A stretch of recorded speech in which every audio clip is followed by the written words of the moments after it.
Hey, what is up, everybody? This is Stevie Breach coming to you here today. I am driving home from my old work. I had to drive over there to talk to them for a little bit, pick up a piece of paper, and I am driving right now straight to Costco. This is my day off. I'm getting used to Sundays and Mondays, so we're here on a Victory Monday, celebrating a 49er victory, but the biggest thing that is honestly on the schedule is John Cena is having his last edition of Monday Night Raw tonight.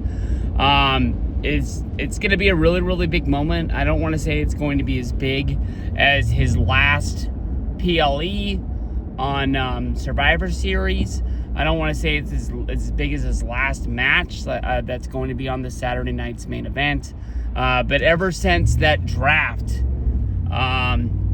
where he was basically swapped with Batista, I think he ended up being the first round pick of the whole thing when they were on the Jericho highlight reel. And then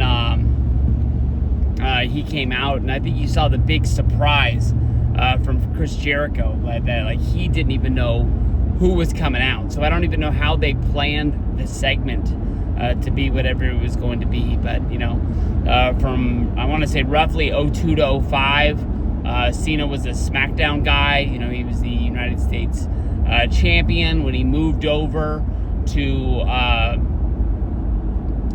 Monday Night Raw, I get a little bit mixed up. I think he was the WWE champion, because I think Batista held the World Heavyweight Championship that he won from JBL.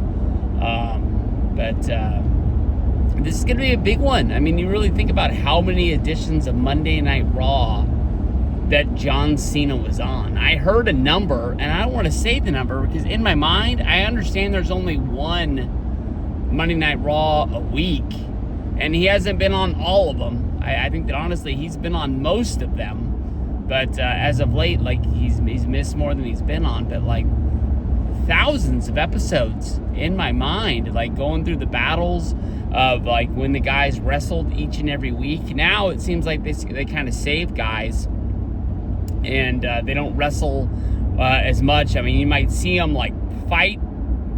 Maybe you might see them almost get into a fight, but it gets broken up.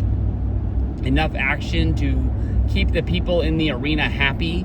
But I think they're trying to prolong these guys' careers to where they're around, honestly, as long as they could. I think that's one of the reasons why they're not doing the house shows, to where they're not wrestling 5 times a week or anything like that. But I don't know. This is going to be a big one. I mean, not only is it in Madison Square Garden, the Mecca. If WWF didn't have the Garden, back in the day, would they have been as big as they are now? I mean, you think of all the big shows that went down there, not only the monthly house shows that they would put on the schedule and things like that. When something big was going on in wrestling, they wanted it in the big city, New York City, and they wanted it in the biggest place in the world, Madison Square Garden. So they didn't really give us a big description of what John's going to be doing on Monday Night Raw tonight. We just know that he's going to be in the opening segment of the show. So is it going to be just Dom coming out and saying that he wants a rematch, and John Cena not really wanting to go along with Pierce's rules to the point where he just grants Dom the rematch? In today's WWE, it seems like they don't really give rematches the way that they used to. I mean, if you really think about it, Jey Uso has been involved in some matches for the World Heavyweight Championship, 4-ways and things like that. But he hasn't been granted a straight up number one contendership. And this is a guy that won the championship at WrestleMania. He lost it around Money in the Bank, and we're pulling up on Survivor Series, and he hasn't even been given a one-on-one shot on a Monday Night Raw. He just sort of got thrown to the background. Normally it's heels that complain hey, I never even got my title shot or anything like that. But this is a baby face, and not only one of the biggest baby faces in the company. And I don't want to go off on a side note, but I think that's going to be one of the main stories of Survivor Series with the War Games. I think Jey Uso's turning on Cody, or he's turning on Punk, probably Punk, because he wants that title. I mean, there was that shot of them in the back, standing tall, like they had just beat off, all of the heels, and he's the only one not holding a championship.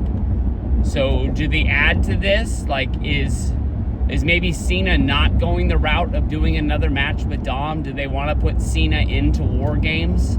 Are they building like a big, huge team, WWE Dream Team? Are they going with a team like Roman, Cena, Cody, Punk, and Jey Uso? You can put those guys however you want to when you rank them. I think I ranked them the best that I could, but I think there's some people that would rank Punk higher. There's some people that would probably put Roman number 1 because he's more of a star that we see, even though it kind of feels like we haven't really seen Roman a lot as of late. But I mean, if you're able to go off and make movies like Street Fighter and take as much time as you can, because WWE feels like the less they see you, that when they do see you, it's more special. Go for it. But I think those are the 2 routes he's going. He's either joining this War Games team. I made a video yesterday talking about, I think the last member of the heel team, of the Visions team, is going to be revealed. So I was thinking that Brock Lesnar is going to make his first appearance. I've sort of lost track. I'm not sure if it's 2 years or 3 years that he's been gone. I believe the last time we saw him was the SummerSlam match with Cody Rhodes. I'm not 100% sure, but off of my mind, I think that's what it is. So that would be a team of Braun, Drew, Bronson Reed, Brock Lesnar, and Logan Paul. That's a pretty heavy, scary team. So you would think that more than likely somebody needs to be added to the babyface side. John Cena ain't showing up to Raw next week. So maybe you could add Cena this week, where he just says that he wants to stand with the good guys because he believes in them. And then you could bring Roman back next week as like a big surprise of everybody saying like, we need one more guy. And maybe Jay could be hinting that he's trying to get Roman. Maybe Cody could be hinting he's trying to get Randy Orton. Everybody trying to figure out who the last member is going to be. And then at the end, when all hell breaks loose and it's 5 on... no, you can't even do 5 on 4 because Cena's not going to be there. You can do 5 on 3, or if Brock's not there, do 4 on 3. And then Roman comes out to even the odds or something like that, and everybody's like, oh, now we gotta fight War Games. See you on Saturday. Oh, by the way, I wrote the schedule for my work, and I won't be missing Survivor Series. I wasn't really worried, but if anybody was worried, because I was talking about the fact that I got a new job, I'm really pumped about it. But John Cena, Monday Night Raw, 2 directions you could really go. Are we setting up Dom versus Cena, or are we putting, Cena into the War Games match and ending it, his last PLE in the main event? I understand if you go to WWE Shop and you look up and see like what's going on with Survivor Series shirts, Cena already has 2 different color San Diego shirts. They have not released the one that he's going to wear. The ones that are up there are, I believe, Provisions. Dom has a jersey, which makes me think in the plans his match is going to be pretty big. That's kind of like the one defining factor that has me thinking he's going to be on the card in some way. But are they going to blur lines and maybe Dom's going to be defending the AAA Mega Championship? Could they just be doing Dom versus Ray, which is the direction I thought they were going anyways, before Cena stepped in and won the championship? I mean, Ray was at Raw because he was one of the first guys who granted, or not granted, who Ray was one of the first guys who greeted Cena in the back. And you got to wonder if Ray was wishing that he was able to go down to the ring and win that championship. You know, sort of pad that Hall of Fame career. He's already a Hall of Famer, more than it is. But we'll have to see what's going down. I mean, Dom's going to be, you know, hometown, lovable dude once they get there. So let's look forward to it tonight, 5 o'clock. Let's roll. Madison Square Garden, John Cena. Woo! Peace out. Oh, Cena statue.